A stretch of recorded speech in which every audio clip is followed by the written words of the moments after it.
Is it working? Yay! All right. Welcome, Wolang Clan. I'm so glad that you are here today. As you jump on in, drop an emoji to say, hey, I'm so glad to see you. Or even better, tell me what language you teach and what kind of model you're starting with in the fall. I would love to know what we're working with here. Today, we're talking about how do I know if this digital resource that either you're working on and you're creating or something that you found and you're really excited to use is really going to move your students forward towards language acquisition and proficiency. So let's see how we can get this idea rolling here. I've got 5 ways for you. I mean, there are many more, but I've got 5 ways for you that you can just start to see, kind of like a little test, if the resource that you've got in front of you or that you're making is gonna push your students forward towards where you want them to go. The first thing that I want you to look at in your resource, especially if it's digital, and no matter what model you're working with, is how does it treat the subject of vocabulary?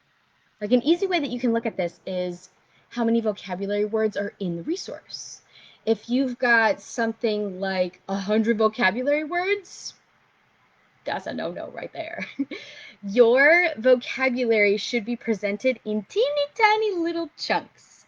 I said in an email to the Wolang Clan newsletter this Hot Tip Tuesday, and they loved it. Oh my gosh, I always forget about how important this number is. But do you know how few vocabulary words we should be introducing at a time in world language classes? 10. It's only 10. It's 10. And it should be without translations at first. Now, of course, if you're working with a cultural resource and you need a glossary, those words aren't important to acquisition. They just are needed to move the story forward or the resource forward, whatever it might be, then you might see some translations that go with it. But if it's a key word to your students' language acquisition, then another way that you can tell if it's truly for proficiency is if that word is presented without a translation. That's really important. Also, repetition. How often is that word worked with in that digital resource? Now, the beautiful thing about digital resources, especially when it comes to teaching with comprehensible input, is that we do kind of get cut off at the knees in a lot of ways when working with students remotely, but one of the beautiful things about using digital resources is that you can be really intentional with what order you present words in, how you chunk them, and then how much you repeat those ideas. Hey, y'all, thanks for coming in. Drop in the comments below what language do you teach and what mode are you going to be starting the school year off at. I can't wait to hear from you. With vocabulary, it should, again, only be about 10 words at a time, maybe even fewer if you can pull it off. And even more than that, those words should be recycled throughout the resource. So whatever you're using, whether it be an ebook or Google Slides or Google Forms or something on Seesaw or Flipgrid, whatever you're using, this idea should be something that recycles the content over and over again.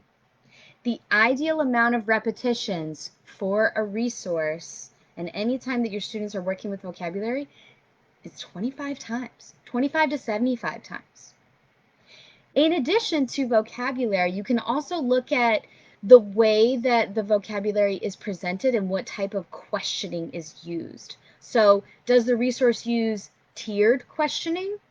Are there ways that students at all levels can interact with that vocabulary phrase? So, for example, do you have options for students to give you yes or no answers? Do they also have options to type in their own answers? But like not too much, because let's be real, we're not trying to invite the whole Google Translate monster up in here. The next thing that I want you to look at, this is tip number 2, is how does it present grammar? Grammar is wonderful. It's a really great tool for language learners, but if you've been in my community for a little bit, or if you're brand new, you are going to know that Grammar is not the focus of a proficiency-centered classroom. It is one of the many wonderful tools in our tool belt, but it's certainly not the focus, because grammar has many different facets of it, and one of them is morphology. And morphology is, of course, how we put words together. That is not really something that we should be focusing on in our language classes, because what we should be focusing on is how we put sentences together. So word formation, like the ideas of like what the correct conjugations are, that's not really going to move your students forward that much. And so if your resource is entirely focused on that concept of exactly how you form the words rather than how to, here's the difference, use the correctly formed words in context, that's how you know you're working with the real deal. Another way that you can tell is that the best in the business, if you're getting this resource from somewhere else, or if you're making this yourself because you're the real deal, then you can use a practice called inductive grammar. Inductive grammar, especially if it's something like where you need to teach a grammar concept, we've all been there, we've got to do that. Or if you want to teach a specific grammar concept, like no shame in that game. Inductive grammar is where you ask the students to figure out what they think the rule is by giving them tons and tons of really fascinating examples of it. So a way that I used to do this in my classroom is that I would give students a song that had a lot of examples of the preterite in it for my Spanish 2 classes. And I would ask them to find all the examples of where that past tense was used. And they would have to try and figure out like what was the difference in the form, why does it look like that, and what letters are always at the end of the words, what do you think indicates that past tense. And they would try and come up with the rule. And so it was a collaborative task between the student and the teacher. And what I would do as the teacher, that's the inductive part, is that they were kind of like detectives, is I would tell them whether their guess for the rule was correct or not. I would help kind of guide them towards what it would look like. That is a really powerful research-based practice way to teach grammar concepts, and it will stick in their brains much better because they were involved in the process. If you have a resource that's based on the presentation and practice mode, it's not going to work. You should probably know this from your own practice. I know I certainly did. That like when you have the presentation and practice mode, this is something that your students are honestly probably going to brain dump. So steer away from those and move towards the ones that involve your students in the process of figuring out what that grammar concept is. And even more powerful than that, using that grammar concept in context. What does that mean, using it in context? That means working with that phrase in sentences. That means seeing the already correctly conjugated form and putting it in the correct part of the sentence. They're not conjugating the verb for a very long time. They're working with already correctly formatted pieces and they're putting them together, or maybe they're creating a story, or maybe they're reading and interpreting a story with it. But it's very different from the traditional presentation and practice mode where you teach them a rule and then ask them to do it over and over and over again. Like here, what's the letter that goes in this spot? That doesn't really work very well. Another way that you can figure out if this digital resource is moving your students forward towards acquisition is how does this resource allow students to interact with culture? And what you can look at specifically are the ICCs of culture, so the intercultural competencies that we've got from ACTFL now. These are so powerful. So I'm going to read some of these to you here now so that you have an idea of what this is. This is from my magic book. Let me show you what this is actually. So some of you have been following along with this journey, but I was part of my state's curriculum creation for a proficiency-centered world language curriculum, and we used the most up-to-date standards for world language proficiency in order to do this. So I keep this guidebook with me all the time in order to make sure that I'm following everything that needs to be done. And this page that I got right here is the ICCs, which is the intercultural competencies. And so let me show you what some of these are. You're probably familiar with a lot of these ideas. This is the products and practices. But there's a little bit more to it now. With 2019, these got updated. So for products, you already know what some of these are. For products at the novice level, you've got, in my own and other cultures, I can identify some typical products related to familiar everyday life. Cool, right? For practices, this is the novice level. I used to teach levels 1 and 2, so I'm working at the novice level. For practices, you've got, in my own and other cultures, I can identify some typical practices related to familiar and everyday life. So that's where most of your 1s and 2s are going to be at. Now here's where the new cool stuff comes in. This is the interaction piece. So a really high-level proficiency-centered resource is going to move you further in this direction. One of the performance indicators for interactions with others from another culture is this. For language, I can communicate with others from the target culture in familiar, everyday situations using memorized language and showing basic cultural awareness. Now, before there was language to this, we were already all, using all of this, right? Like when we taught the differences between formal and informal and Romance languages, right? But here's where it gets cool. Like this is where it's about to go down. The behavior part. This is wild. For behavior, I can use appropriate rehearsed behaviors and recognize some obviously inappropriate behaviors in familiar and everyday situations. So I don't know about you, but that's already firing off a lot of ideas in my head for what you can do for a digital resource. Oh my gosh, so many. Like my favorite types of digital resources to make, especially when it comes to cultural resources, are my favorite things to make because hello, YouTube. There's a million things that you can find of authentic voices on YouTube for your cultural resources. Google the idea of like cultural faux pas in your target language, and there's your behaviors right there. And you can even make a lot of this resource in English if you've got really low novice learners. But honestly, you can do a lot of this with like es apropiado o no, and there's like sí o no, and that's still in the target language. Like you can present a lot of culture in the target language if you do it right.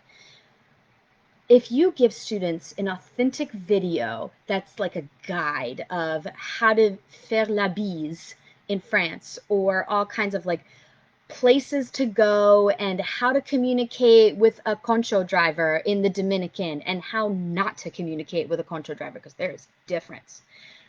Where you can get the best deals for tapas in Spain, like all kinds of things. There are all kinds of ways that you can ask your students to recognize appropriate and inappropriate behavior when they're abroad. Use the power of YouTube to make this happen virtually. It's going to be really powerful for your students. I'm secretly working on a set of virtual field trips right now that's doing that, and I'm so excited to release it to you. But when you're making your own resources for this, or you're looking for this out in the interwebs or wherever you get your resources, see if you can find things that ask your students to go deeper. Beyond the idea of just recognizing, see if you can get ways that you can interact, because you can do this so much with digital. I know we are all in a weird time. Let's just be honest. We're in a really hard time going back to school in 2020. And I think that because of all of the stresses that are being put on teachers right now, we are definitely shoving to the side the enormous power of digital resources that we have right now, because we are being asked to use them in such difficult and unfortunate circumstances. But something that will give us some hope and shed a little bit of light on this very dark time for us in back to school is that your digital resources can unlock a whole crazy powerful world for your students that they would not have had before, or maybe not nearly in the scope and sequence that we can use now. I mean, think of all the things that you can do with ICCs, with a digital resource that you would not be able to do in the classroom.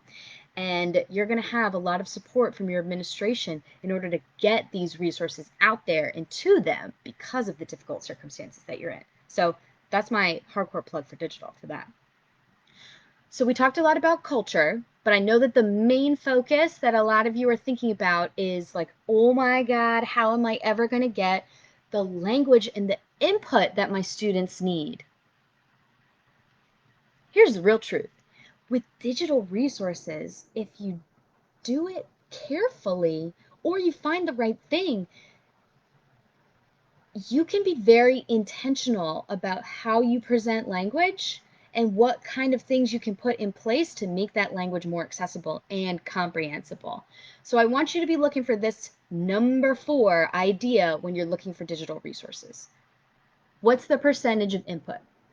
So how much language is on the page and how comprehensible is it? Like, is it boiled down to its simplest form?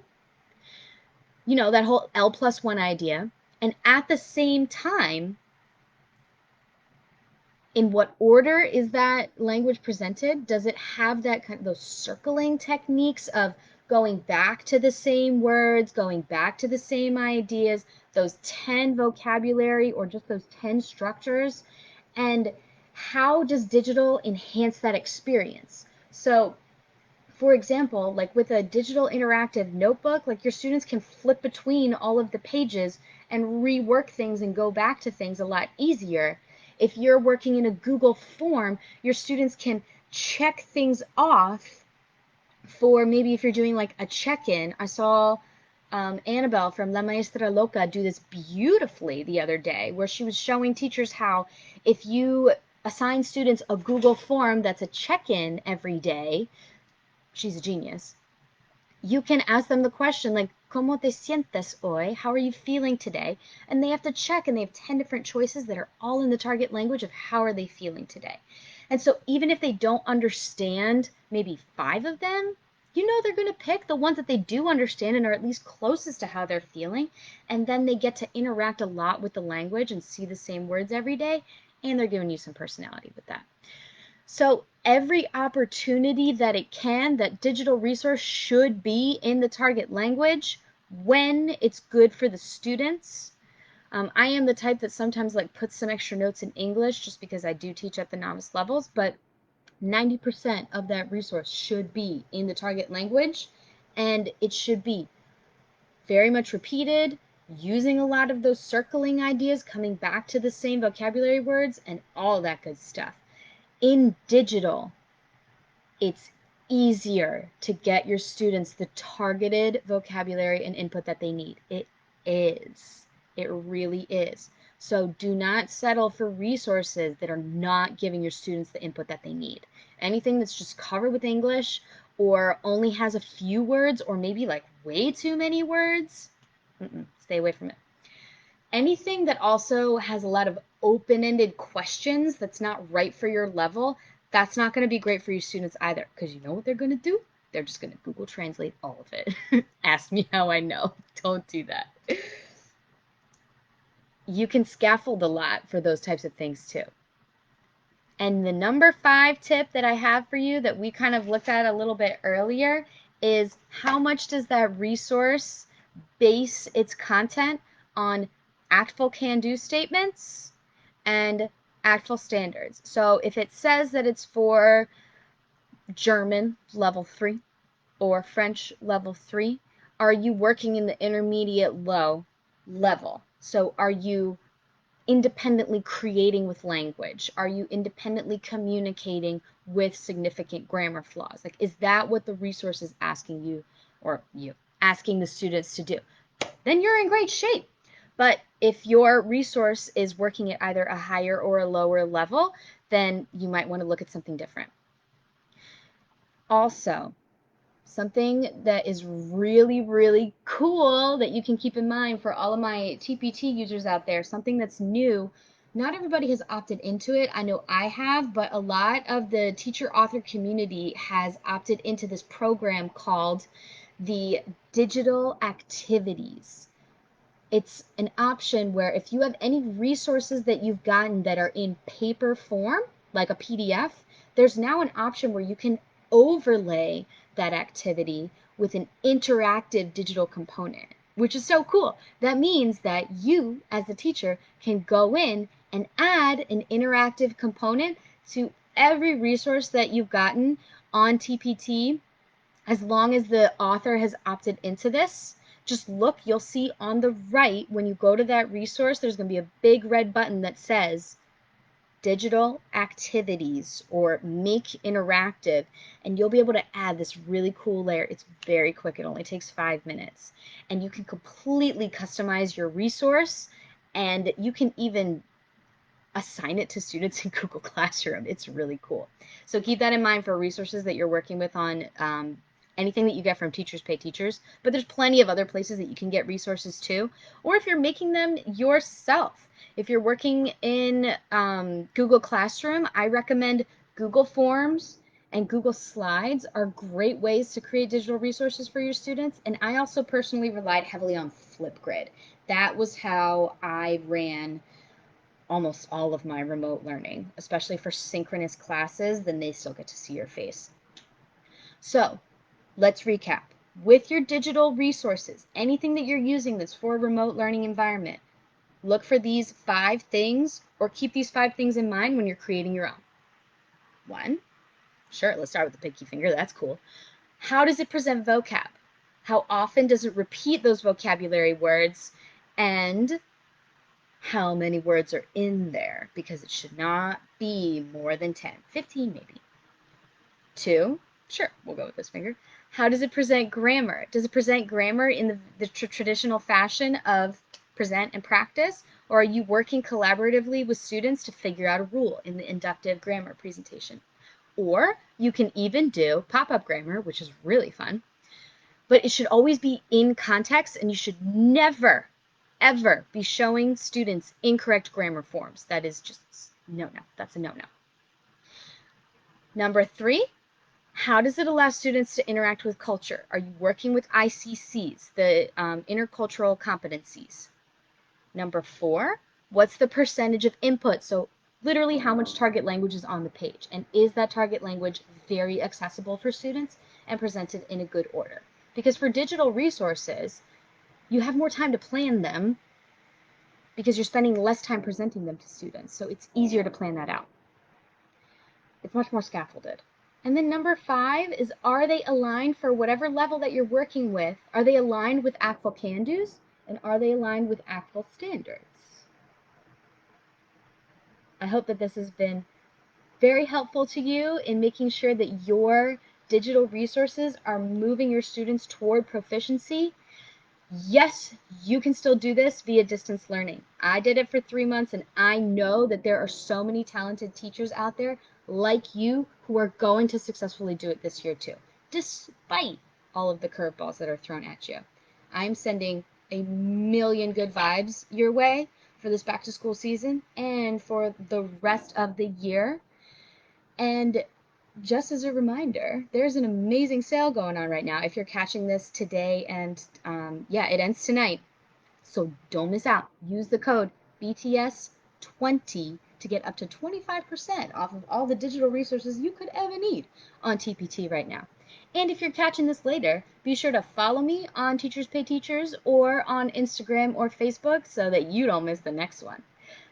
Let me know if you have any questions, because I'm here to help you with all things back to school and all things digital resources for my favorite people, the Wolang clan. Catch you later. Thanks for tuning in.